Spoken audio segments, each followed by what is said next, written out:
Isabel Carter had long mastered the art of smiling for the camera. In the glittering world of Manhattan's elite, appearances were everything, and she knew exactly how to play the part. At charity galas and rooftop cocktail parties, she stood beside her husband, Daniel Carter, the picture of elegance and loyalty. Daniel was the man everyone admired, CEO of a booming investment firm, confident, charismatic, the kind of man who could make deals with a handshake and a glass of whiskey.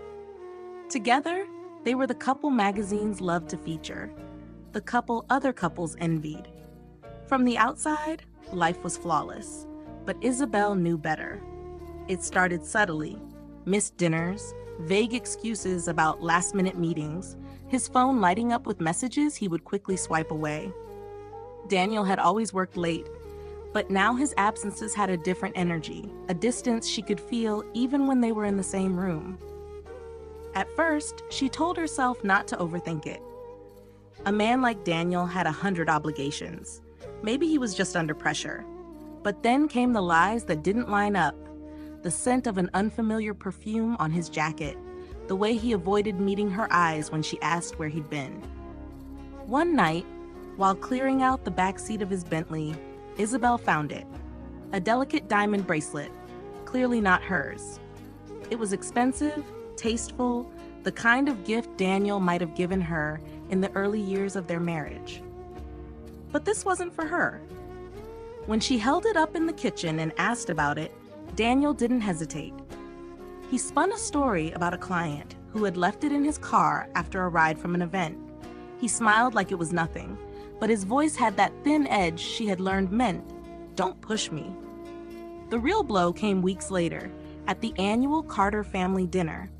Evelyn Carter, Daniel's mother, ruled the table like a queen, her approval harder to earn than any fortune.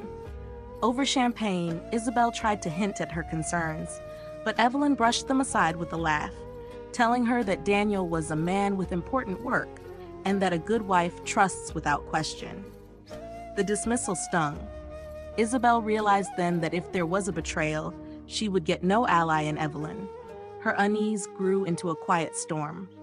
She started watching him more closely, the way his phone never left his hand, how he dressed with extra care on certain late nights, the way he sometimes came home smelling faintly of the sea, even though his office was miles from the water. Then she heard a name in passing, Haley Brooks.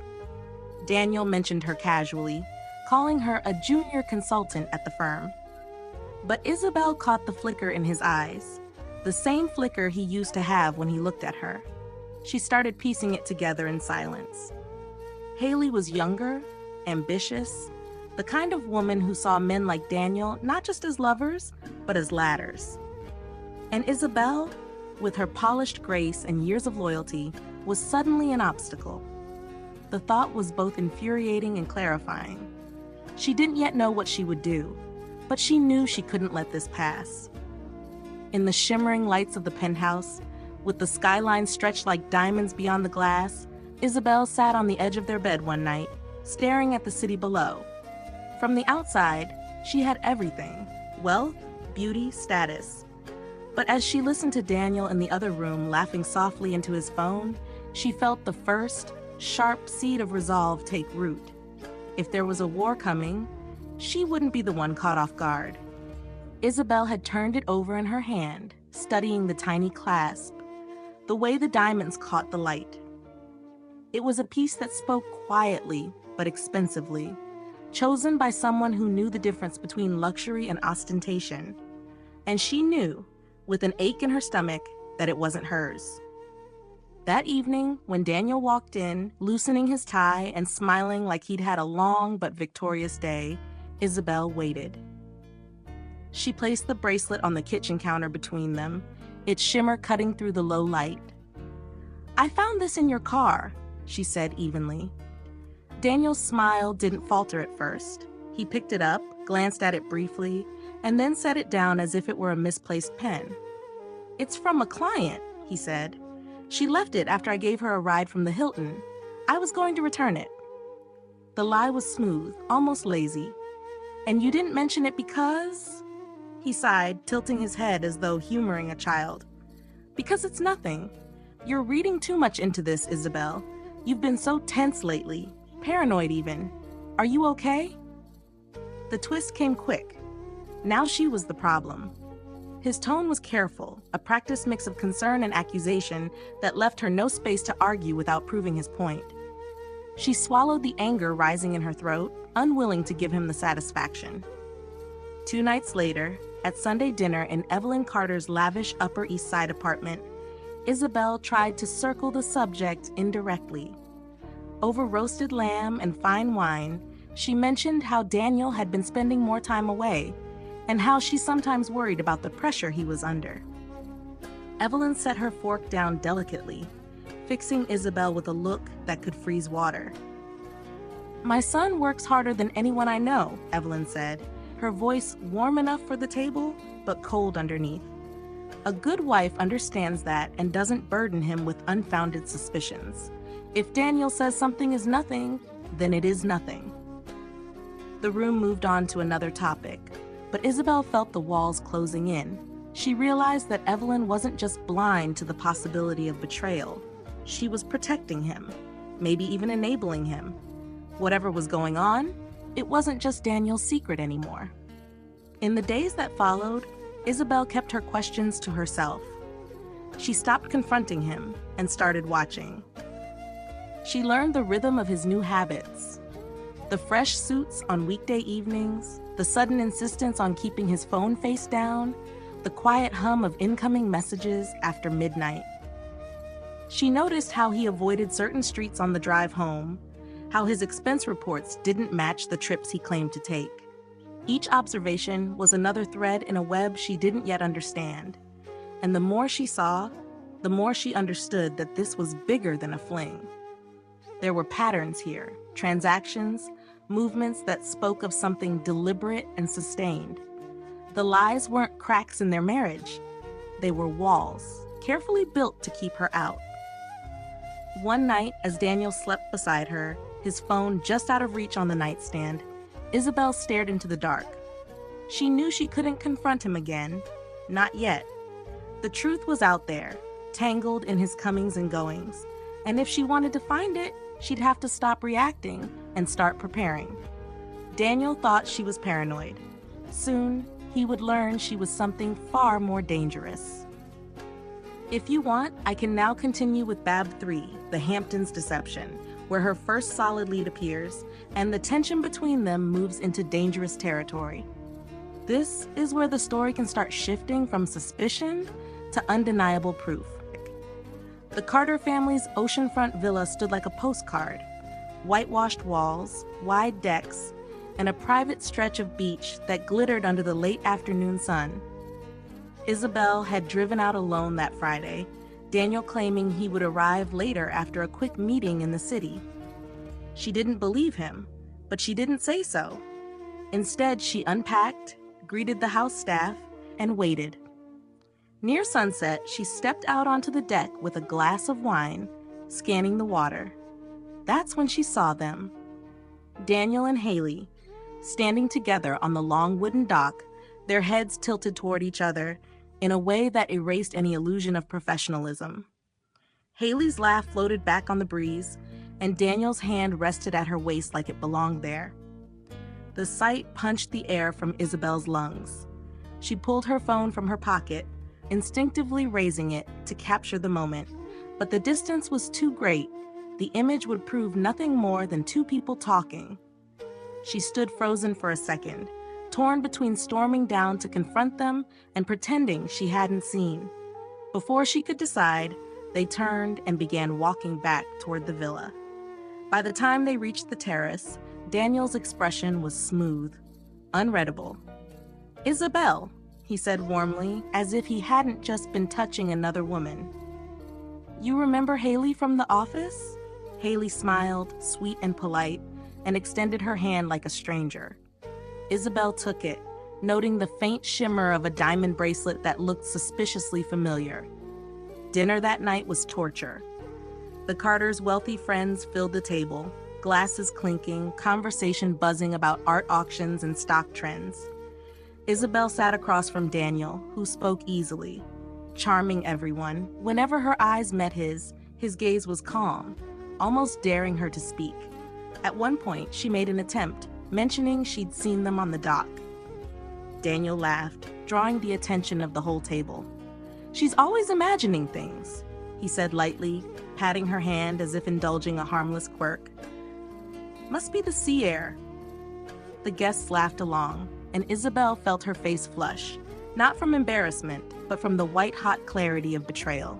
By the time the table cleared and the guests drifted to the patio for cigars and brandy, Isabel knew something had shifted inside her. She could no longer let herself be cornered, made to look like the fragile wife who didn't understand her husband's work. The humiliation had burned away whatever hesitation she'd been clinging to. Later, lying in the dark of the guest suite, Daniel had claimed he was too tired and stayed in another room. Isabel stared at the slow spin of the ceiling fan. She thought about the bracelet, the look in Haley's eyes, the way Evelyn had always closed ranks around her son. She thought about how easy it had been for Daniel to turn a truth into a joke, to make her doubt herself in front of others. This was not going to happen again. The next time she confronted him, she would have proof so undeniable it would shatter the perfect image he had built. She would take her time, be patient, and strike when the entire world was watching. No more warnings, no more giving him the chance to hide. That night, Isabel stopped being the wronged wife. She became something else entirely, a strategist. And Daniel had no idea that his biggest threat was now sleeping under the same roof. The Monday after returning from the Hamptons, Isabel moved with a calm precision that Daniel would have mistaken for resignation. She kissed him goodbye at the door, asked about his day, and smiled in all the right places. But the moment he left, she made her first call to Marcus Hale. Marcus wasn't the kind of investigator you found in glossy magazine ads. He was ex-NYPD, with a face carved by too many late nights and a voice that carried the weight of secrets. They met in the back corner of a quiet cafe in Soho, where the hum of the espresso machine covered their conversation. Isabel told him everything, how Daniel had changed, the bracelet, the Hamptons. Marcus listened without interrupting, his dark eyes flicking up every so often as though fitting pieces together in his head. "I'll need access to anything you can give me. Phone bills, travel records, the company calendar," he said finally. "And if I'm going to do this right, you'll need to keep your distance. No sudden moves." We let him believe he's safe. The next weeks were a study in controlled patience. Isabel handed over what she could: photographs of Daniel's receipts, copies of bank statements she'd quietly removed from his desk, even the serial number of the bracelet she suspected had come from him. Marcus followed Daniel into hotel lobbies, planted a camera across the street from Haley's apartment, and tapped into a network of contacts who could pull security footage without leaving a trail. One night, Marcus called her with the first concrete lead, got him at the Langford on Park Avenue, checked in under a client's name, and he wasn't alone. He sent her still frames from the hotel's camera. Daniel and Haley stepping into the elevator, his hand at the small of her back, her head tilted toward him in a way that left nothing to interpretation. But the affair was only the beginning. Marcus began tracing Daniel's financial patterns, and that's when the real depth of the betrayal came into focus. Large transfers from the company's account, amounts just small enough to avoid detection by auditors, were moving into a private account under Haley Brooks's name. From there, the funds were being rerouted to shell companies overseas. If it became public, it wouldn't just destroy Daniel. It would drag the Carter name into scandal and possibly trigger a full-scale corporate collapse. One evening, Marcus met Isabel in a dimly lit bar near the East River. He slid a manila envelope across the table. Inside was a tidy stack of bank transfer records, annotated with dates and locations. Isabel's hands tightened on the pages as she realized how long this had been going on. Years, not months. Daniel hadn't just betrayed her personally, he had used her family's name and resources to feed someone else's ambition. "He's reckless," Marcus said quietly. "If this keeps up, he'll take himself down. But if you're smart, you can decide when and how it happens." Isabel folded the documents back into the envelope, her mind already racing ahead. She no longer thought of this as a marriage to save or even a man to punish. This was a chess game, and she finally had the pieces in her hand. Daniel might think he was playing her, but the board was hers now.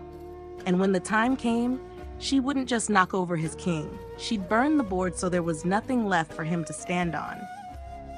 Gilded sunlight spilling over centuries-old facades, the water shimmering in narrow canals, gondoliers singing as they steered their sleek black boats. Daniel had told Isabel he was flying to Zurich for a high-profile investor meeting. She smiled, wished him luck, and kissed him at the door, knowing full well that his ticket read New York, Venice. She had booked her own flight under her maiden name, arriving a day ahead to position herself exactly where she needed to be. From the balcony of her modest hotel on the Grand Canal, she watched for them. And there they were, Daniel and Haley, stepping off a water taxi, dressed like characters from a luxury travel ad. Haley wore a wide-brimmed hat and flowing white dress, Daniel in a tailored linen suit. Isabel lifted her camera slowly, capturing frame after frame. The way Haley touched his arm. The way he looked at her with that unguarded warmth that had once been hers. She followed at a careful distance through the winding alleys, never close enough to be noticed but always within sight. When they boarded a gondola, she paid a local to take her on a parallel route, snapping photos from behind her sunglasses. The boat rocked gently as Daniel leaned in, brushing a kiss against Haley's cheek. Isabel clicked the shutter twice. That image alone, she knew, could gut his reputation. That evening, they dined on the terrace of a 5-star hotel overlooking the lagoon, fairy lights strung above them, and the air filled with the soft notes of a string quartet. Isabel sat 2 tables away, her hair tucked beneath a silk scarf, pretending to be absorbed in her wine. Every touch of their hands, every shared laugh, she documented with the quiet precision of a hunter. By the 3rd day, she had what Marcus would later call a portfolio of destruction. Photos of them checking into the same suite, Haley in a hotel robe leaning over a balcony, Daniel kissing her on a quiet bridge at dawn. She even managed to obtain a copy of their hotel bill. 1 suite, 3 nights, room service for 2. When she met Marcus back in New York, she laid the photographs and documents across his desk like cards in a winning hand. He studied them in silence, then looked up with something almost like admiration.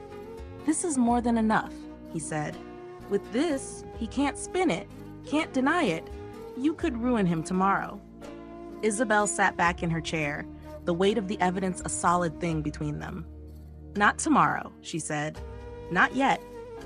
She could feel the old impulse to strike immediately to end it in one brutal blow. But Marcus was right. Timing was everything.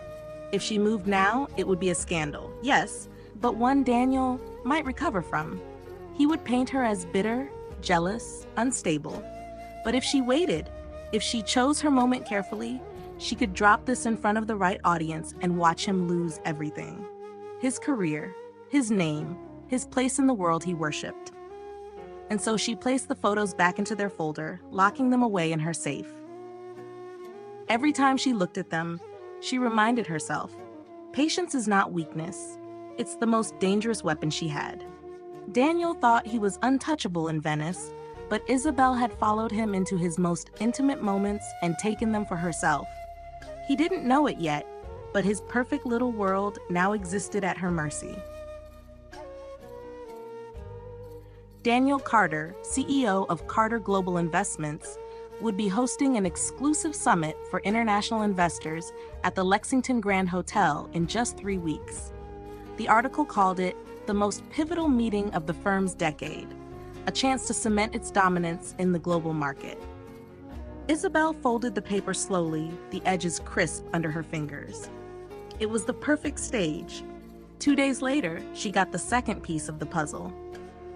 Over lunch at a Midtown restaurant, Isabel ran into Evelyn Carter and one of her oldest friends, Lydia Morton.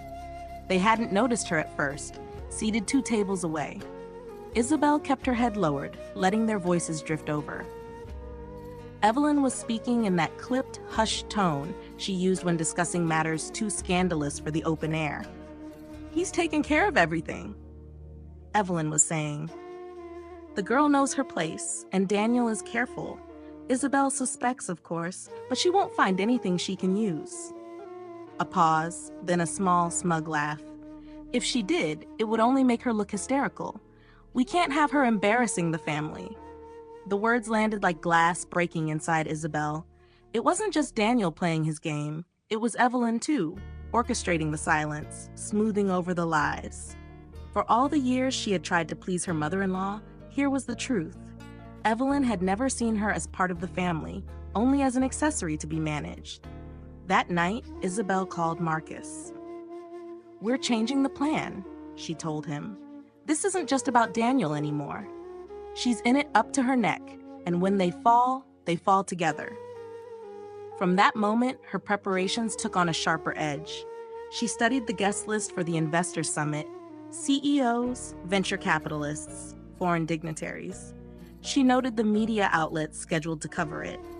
She even had Marcus find out where the presentation materials were stored, knowing she would need access to the projector at just the right time. But she also began gathering her ammunition against Evelyn. A trail of old emails between Evelyn and Daniel surfaced, in which they discussed keeping Haley off the radar and ensuring Isabel's cooperation. Evelyn had even arranged for Haley to attend certain charity events, always seated just far enough away to avoid suspicion. Isabel read the emails twice, her jaw tightening with each line.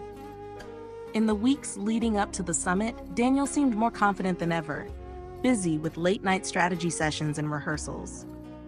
Evelyn stopped by their penthouse often, bringing wine and pastries, smiling like the perfect hostess. Isabel matched their pleasantries, pouring tea, asking after Evelyn's garden in Connecticut, hiding the fact that every word was being recorded on her phone in the pocket of her cardigan. By the time the day of the summit arrived, Isabel's arsenal was complete. Photos from Venice, hotel receipts, bank transfers, emails, and audio recordings. Enough to end Daniel's career, tarnish Evelyn's name, and make their carefully built social fortress crumble in full view of everyone who mattered to them. As she stood in front of her mirror that morning, fastening the clasp on her pearl earrings, she didn't feel nervous. She felt steady. They had thought she was just a wife. Today, they would learn she was the executioner. The gold accents catching the light like it was built to host royalty. Rows of white-draped tables were set with silverware polished to a mirror shine, champagne chilling in crystal buckets. The invitation had gone out under Isabel's name, worded to sound like a surprise celebration of Daniel's unmatched leadership and unwavering dedication to Carter Global Investments. Shareholders, international investors, media outlets, and a scattering of political figures all RSVP'd without hesitation. Daniel thought it was a stroke of genius, his wife throwing him a grand event just before the Investor Summit began.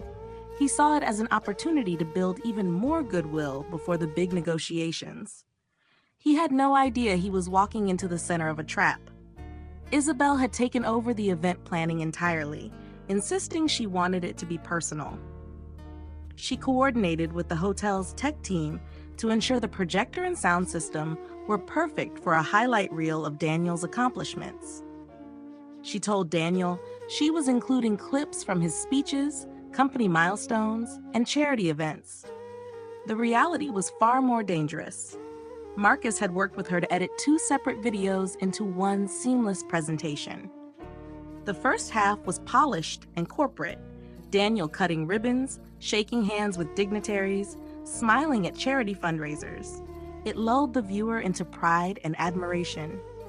But halfway through, the tone would shift.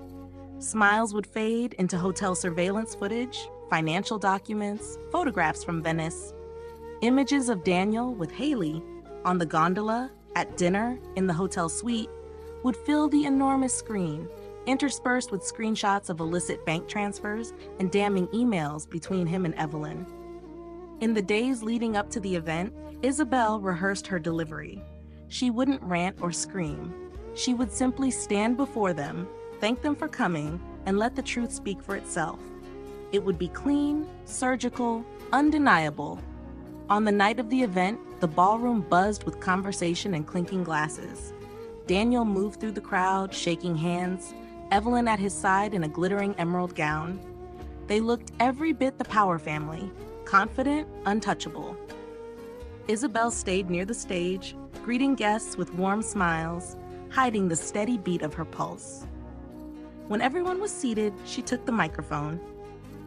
Thank you all for being here tonight to celebrate what has been an extraordinary journey for Carter Global, she began, her voice steady. Daniel watched from the front row, beaming with pride. She clicked a small remote in her hand, and the screen behind her lit up with the opening slide, a tribute to leadership. The first segment went exactly as Daniel expected. Footage of his keynote speeches, charity galas, ribbon cuttings. He sat back in his chair, smug, basking in the polite applause. But then the music changed. The screen shifted to grainy CCTV footage. Daniel and Haley stepping into an elevator, his hand on her lower back. The room fell silent. Next came the gondola ride in Venice, the champagne dinner, the kiss. Gasps rippled through the audience. Before anyone could recover, the video rolled on.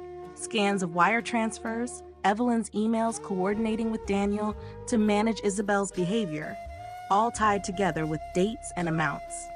The final frame was a high-resolution still of Daniel and Haley on the balcony of their hotel suite, his hand cupping her face.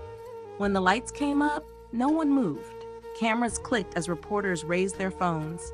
Daniel's face had gone pale, his mouth opening but no sound coming out. Evelyn's expression was frozen in horror. Isabel lowered the remote, her eyes sweeping the room. "I thought you all deserved to know the full picture," she said simply.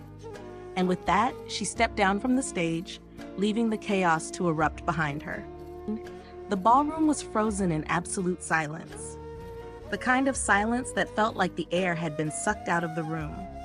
Then, almost all at once, voices rose, sharp, angry, incredulous.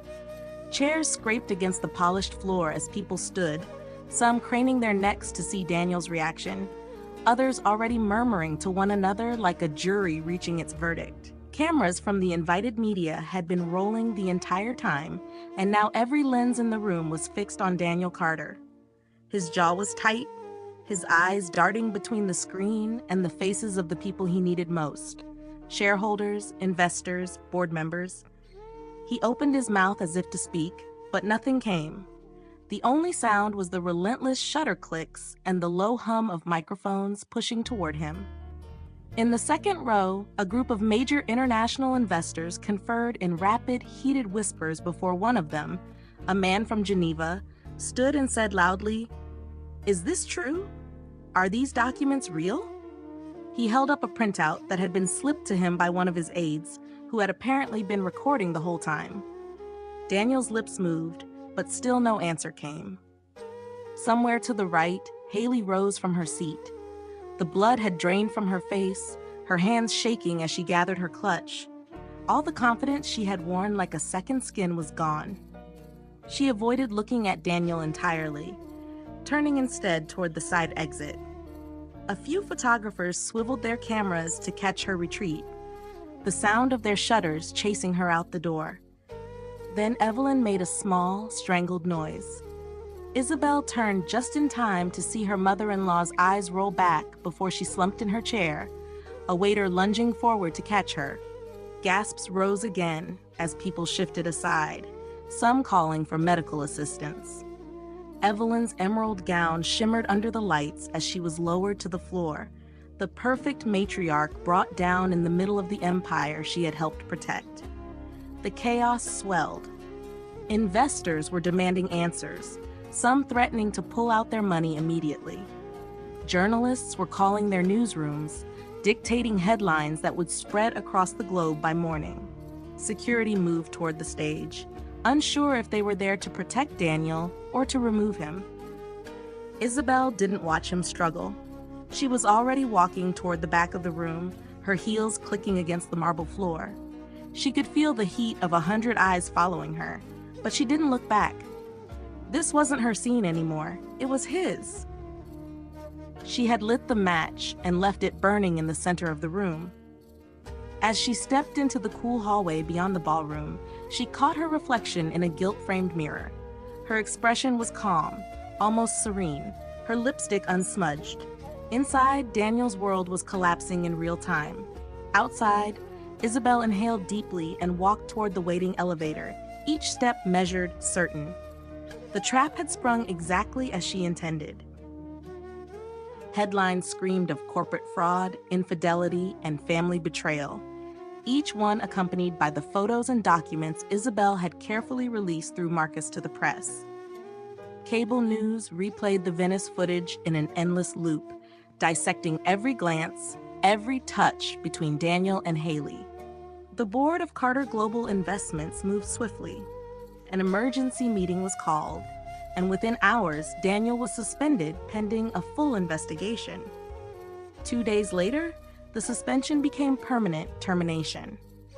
His portrait, once hanging in the company's marble lobby, was taken down and quietly stored away.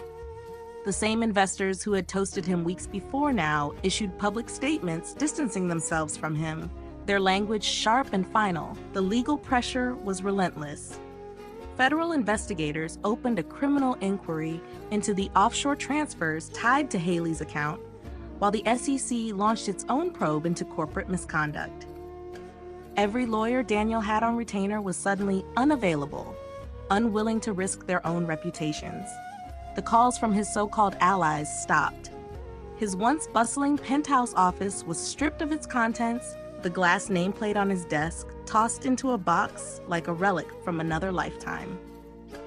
Haley's fall was just as brutal. With Daniel's accounts frozen and her name linked to the fraud, she was dropped from the exclusive circles she had once flaunted on social media. Creditors began to circle, and by the end of the month, she'd sold her designer handbags and moved to a small, nondescript apartment 2 states away. The curated glamour of her life dissolved into late notices and whispered gossip. Evelyn Carter, who had built her social standing over decades of charity events and strategic friendships, found her phone eerily silent. Invitations stopped arriving. Women she had once hosted for luncheons crossed the street to avoid her. The country club quietly revoked her membership, citing reputational concerns. She retreated to her estate in Connecticut, curtains drawn, the manicured gardens beyond her windows blooming for no one. Through it all, Isabel kept her silence.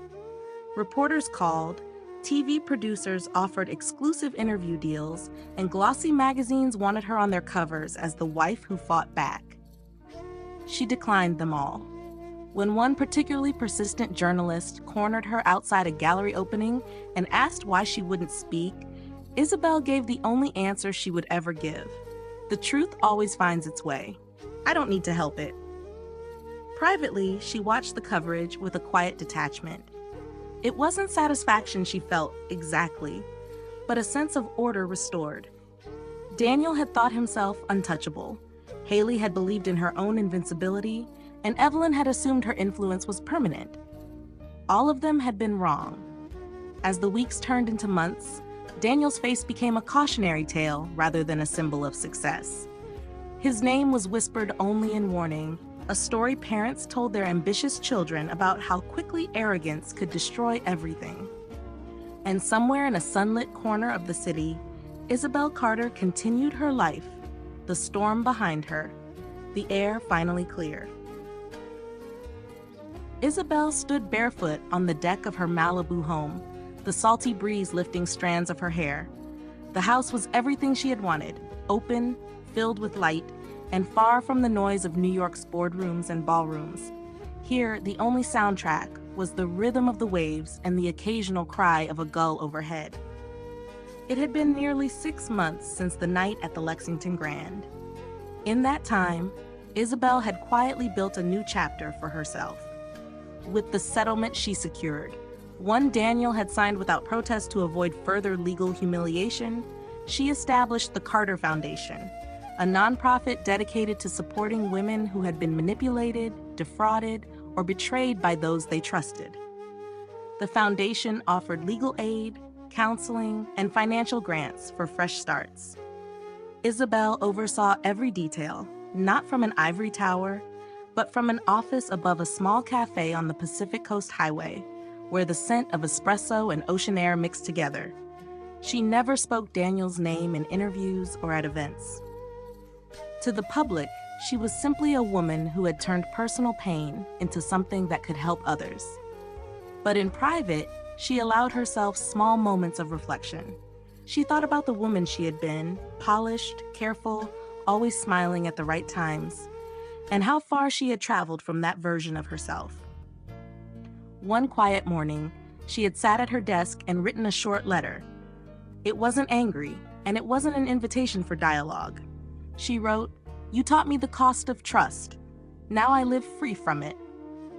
She had signed it simply Isabel and mailed it to Daniel's last known address, not caring whether he read it. It wasn't for him, it was for her. Now, as the sun began to sink toward the horizon, she carried a glass of wine out to the deck. The sky was streaked with colors that seemed too vivid to be real. She felt no pull to look back, no temptation to wonder how Daniel, Haley, or Evelyn were faring in the wreckage they had made for themselves. Their stories no longer touched hers. She smiled, not the tight, polite smile she had once worn at charity dinners, but a real one, soft and unguarded. This was the life she had chosen, the life she had taken back piece by piece. The revenge had been precise, devastating, and final. But the real victory was here in the peace that came after. The waves rolled in, the light shifted, and Isabel stayed where she was until the last sliver of sun slipped beneath the water. She turned toward the open doors of her home, leaving the day behind, with the quiet certainty that the best revenge was never about destroying them. It was about living so well they no longer mattered at all.